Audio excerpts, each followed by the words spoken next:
नमस्कार दोस्तों, कैसे हैं आप लोग। तो स्वागत है आपका मेरे YouTube चैनल मोटिवेशनल व्यू में। तो ये बताने के लिए कमेंट्स बॉक्स में राधे राधे जरूर लिखिए। चलिए दोस्तों, आज के इस वीडियो में हम राधा अष्टमी पर राधा जी की कथा सुनेंगे, जिसे सुनने मात्र से ही हमें राधा और कृष्ण की दोनों की असीम कृपा प्राप्त होगी। चलिए वीडियो को शुरू करते हैं और कथा का श्रवण करते हैं। भारतीय सनातन धर्म में जितना महत्व श्री कृष्ण का है, उतना ही महत्व उनकी अनंत प्रेममयी शक्ति श्री राधा का भी है। राधा बिना कृष्ण अधूरे माने जाते हैं। जब जब भक्त कृष्ण का नाम लेते हैं तो राधा का नाम सबसे पहले आता है। राधा कृष्ण कहते हैं कि राधा ही कृष्ण की अर्धांगिनी शक्ति है, जिनके बिना कृष्ण की लीलाएं संभव ही नहीं होती है। राधाष्टमी का पर्व राधा जी के जन्म उत्सव के रूप में भाद्रपद मास के शुक्ल पक्ष की अष्टमी तिथि को मनाया जाता है। बहुत समय पूर्व बृजभानु गोप और उनकी पत्नी कीर्तिका देवी के कोई संतान नहीं थी। दोनों दंपति सदैव भगवान नारायण की आराधना करते थे और प्रार्थना करते थे कि उन्हें एक दिव्य संतान का आशीर्वाद मिले। एक दिन बृजभानु अपने बैलों के साथ यमुना किनारे खेत जोत रहे थे। तभी उन्हें भूमि के अंदर एक अलौकिक तेजस्वी प्रकाश दिखाई दिया। जब वे पास जाकर देखे तो देखा कि एक कमल के फूल पर दिव्य बालिका प्रकट हुई है। बालिका इतनी सुंदर थी मानो स्वयं लक्ष्मी माँ अवतरित हुई है धरती पर। किंतु विशेष बात यह थी कि बालिका की आंखें बंद थी। वृषभानु जी उस दिव्य बालिका को घर लेकर आए।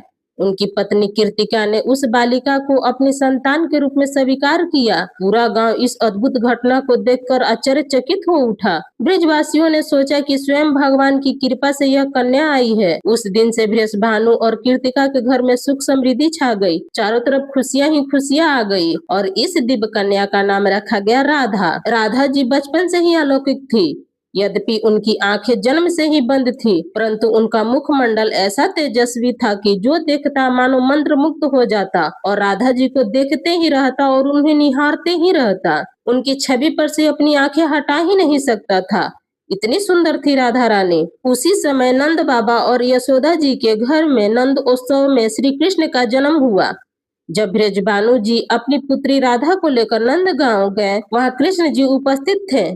कथा में आता है कि जब श्री कृष्ण ने पहली बार बालावस्था में राधा के समीप जाकर अपनी बांसुरी की धुन बजाई, तभी राधा जी की आंखें खुल गई। मानो उनके जीवन का उद्देश्य ही श्री कृष्ण का दर्शन करना था। राधा ने जैसे ही अपनी आंखें खोली, उन्होंने सबसे पहले श्री कृष्ण का मुख कमल देखा। यही कारण है कि कहा जाता है कि राधा की दृष्टि में कृष्ण ही बसते हैं और कृष्ण की लीलाओं में राधा बसती है। राधा और कृष्ण का संबंध केवल सांसारिक ही नहीं बल्कि आध्यात्मिक और दिव्य भी है। दोनों बचपन से ही ब्रज की लीलाओं में एक साथ रहते थे, एक साथ खेलते थे। जब जब श्री कृष्ण गोपियों के संग रास रचाते तो उनमें से सर्वश्रेष्ठ और आगे राधा जी ही होती थी। यमुना तट पर खेल, बांसुरी की धुन और वन विहार में राधा सदैव श्री कृष्ण की संगनी बनी। कृष्ण की बांसुरी की तान सुनकर राधा जी स्वयं सम्मोहित हो जाती थी। वो अपने कदमों को भी रोक नहीं पाती थी श्री कृष्ण के पास जाने से। जब कभी कृष्ण गाय चराने जाते, राधा जी अपनी सखियों के संग वहां पहुंच जाती। दोनों के बीच अद्भुत प्रेम संवाद होता। एक बार ब्रज की गोपियां यमुना किनारे कृष्ण की बांसुरी की मधुर तान सुनकर उनसे मिलने पहुंची। उस समय कृष्ण ने सबके साथ रास रचाया, किंतु जब वे रास बीच में ही छोड़कर जाने लगे तो गोपियां व्याकुल हो उठी।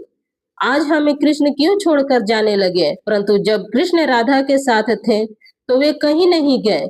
इससे सिद्ध हो जाता है कि राधा का स्थान सभी गोपियों से श्रेष्ठ है। कृष्ण के हृदय में यदि कोई बसता है अधिक तो राधा रानी है और केवल राधा है। श्रीमद् भागवत महापुराण में वर्णन आता है कि रासलीला में जितनी भी गोपियां थी, उनमें से राधा जी का भक्ति और प्रेम सर्वदा अधिक था। इसी कारण है कि उन्हें अपनी आनंद शक्ति भी माना जाता है। पुराणों में आता है कि राधा केवल एक गोपी नहीं बल्कि स्वयं भगवान की अर्धांगिनी शक्ति है। श्री कृष्ण पूर्ण पुरुषोत्तम है, परंतु जब वे अपने प्रेम और आनंद को प्रकट करते हैं तो वह स्वरूप राधा के रूप में प्रकट होता है। ब्रह्मवैवर्त पुराण में कहा गया है कि राधा और कृष्ण दो नहीं, दोनों एक ही तत्व हैं। राधा और कृष्ण कभी अलग नहीं है। जहाँ भक्ति है वहाँ राधा है, जहाँ भोग और विलास है वहाँ केवल कृष्ण है। किंतु जब दोनों मिलते हैं तो परम प्रेम और आनंद की अनुभूति होती है। राधा जी का जन्म भाद्रपद शुक्ल पक्ष की अष्टमी को हुआ था।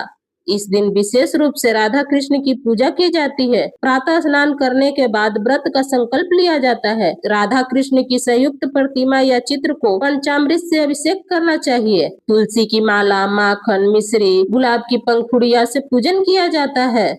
भक्त दिन भर उपवास रखते हैं और रात में भजन कीर्तन करते हैं, राधा कृष्ण की महिमा गाते हैं। राधा अष्टमी पर यह भी माना जाता है कि जो भी भक्त इस दिन श्रद्धा पूर्वक राधा कृष्ण की पूजा करते हैं, उसकी सभी मनोकामनाएं पूर्ण होती हैं और जीवन में असीम आनंद प्राप्त होता है। राधा और कृष्ण की कथा केवल प्रेम नहीं बल्कि भक्ति और समर्पण की है। राधा ने कभी कृष्ण से कुछ नहीं मांगा, उनका प्रेम केवल निस्वार्थ और निष्काम था। राधा का जीवन हमें यह सिखाता है कि सच्चा प्रेम पाने में नहीं बल्कि प्रेम देने में है। भक्त और भगवान के बीच जो सबसे सुंदर संबंध है वो राधा है और कृष्ण के प्रेम से प्रकट होता है। राधा जी के बिना कृष्ण की पहचान अधूरी है। कृष्ण लीला में यदि रस है तो वो राधा के कारण ही है।